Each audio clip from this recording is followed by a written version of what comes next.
Okay guys, mabuhay, maligayang pagbabalik sa aking YouTube channel. It's Sunday of course, June 14 at syempre maraming ganap ngayon. Pero anyway, pampa-good vibes muna syempre para mag-good vibes ang lahat ng mga Team Paulandia.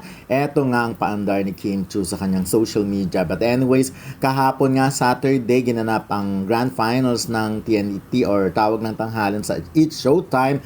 At syempre, alam nyo na kung sino ang nag-trending aside from of course may winner or yung may mga hanas ang mga winner. But syempre, nag-trending talaga si Kim Chu because of her Filipiniana gowns. Talagang alam mong pinaghandaan ng Grand Finals. Mang Grand Finals talaga ang outfit ni Kim Chu. At yun palang ang hangang-hanga na ang mga fanay, hindi lang Kim Paulandia, kundi mga fans talaga, yung mga tinatawag nating mga regular na fans lang or yung mga regular na nanonood lang ng It's Showtime. But anyways, sino ba naman kasi ang hindi magkakagusto sa outfit ni Kim Chu na by the way, super trending siya.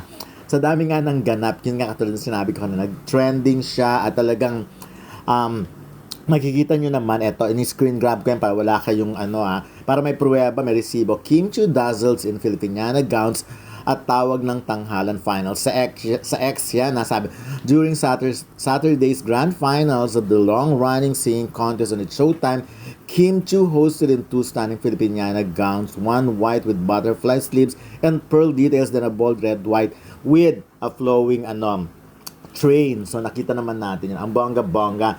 Kaya ako, hindi na ako nagtataka kung gaano karami ang nag-comments, of course.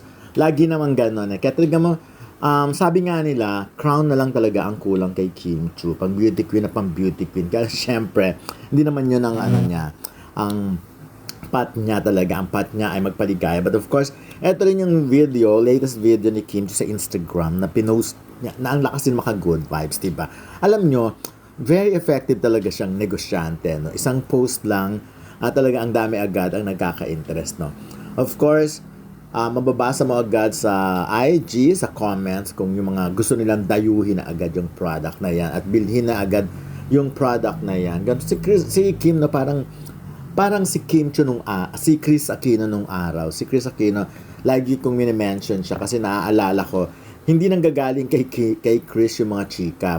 For example lang dati sa show niya at sinabi lang ni Chris ay na may binili siyang longganisa kay ganito at nasarapan siya talagang, alam mo, after pa lang ang dami nang pumunta at bumili doon. Talagang sinasabi talaga ni Direk Chito Ronyo na ibang klase si Chris at the time. Pag binanggit niya, parang automatic, bentang-benta agad. But anyways, going back kay Kim Chu, ganun na ganun nga ang eksena ni Kim Chu. Pag may pinost siya, ang dami agad gustong bumili, ang dami maka-experience, ang daming mga buyers agad. Kaya nga, na masarap makisosyo ng negosyo kay Kim Chu kasi alam mong panalong-panalo. Anyways, ayun na, sabi ko nga, ito nasulat ko na rin to sa Abante TNT, na trending nga agad si Kim Chu dahil sa mga paandar niyang outfits na ginanap ng Grand Finals ng tawag ng tanghalan. Kasi nga, Reyna ang dating ni Kim Chu na parang talagang beauty queen. Ako, naniniwala ako, sabi ko, crown na lang ang kulang para masabi talagang pwede na niya nang i-represent. Marami nagsasabi, alam mo, caring ni Kim ang i-represent ang Pilipinas sa mga international pageant. Pero syempre, past that na yun sa kanya. Iba na ang gusto ni Kim mangyari. Anyways, eto lang yung mga comment doon. Sabi niya, si Kim talaga ang forever queen ang dating. Yung tama yun, forever queen ang dating ni Kim. At syempre, looking so elegant in her white and red Filipiniana outfit. Kim looks so radiant and exquisite in her Filipiniana gowns. Sabi nga nila, timeless aura in her gowns. Slay in both outfits si Kim. The switch from white to red was actually insane. Regal beauty in every frame. Yun lang.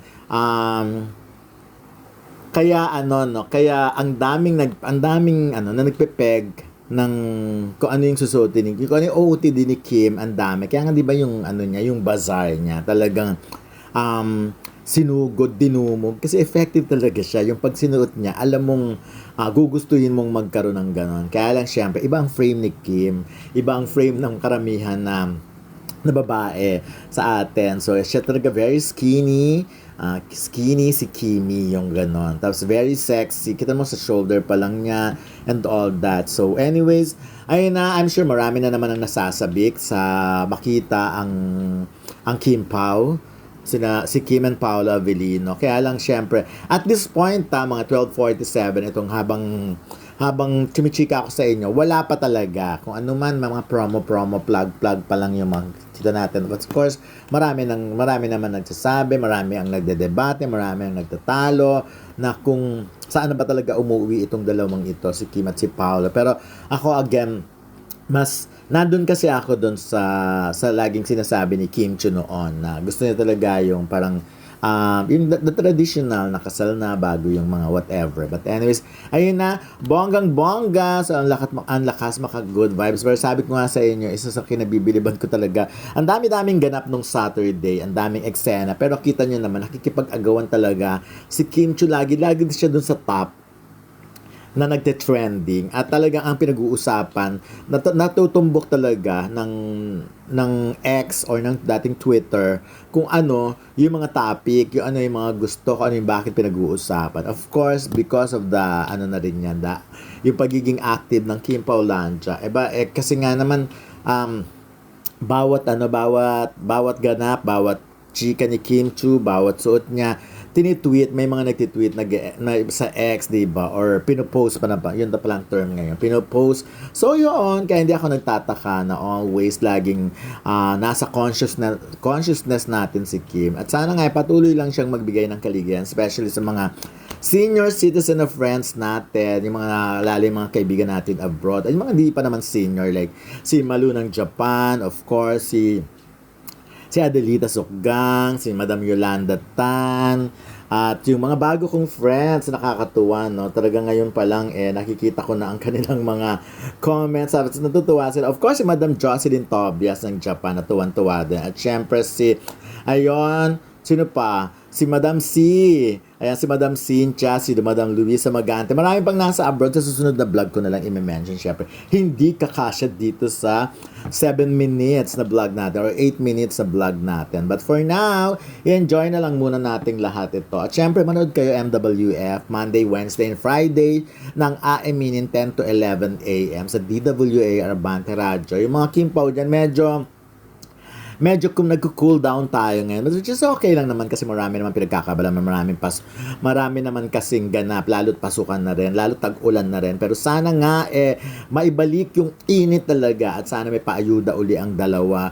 Ngayon kasi hindi ko nakita kung merong kung meron ng jogging kanina. Pero parang wala, ito lang yung post ni Kim na nakita ko. Pero hopefully, sana mas marami pang ganap at sana naman okay tayong lahat dyan. So anyway, yun na muna for now. Sayang, maraming salamat sa pagpatuloy at pag-support sa aking channel. Goodbye for now. Makita kita tayo soon.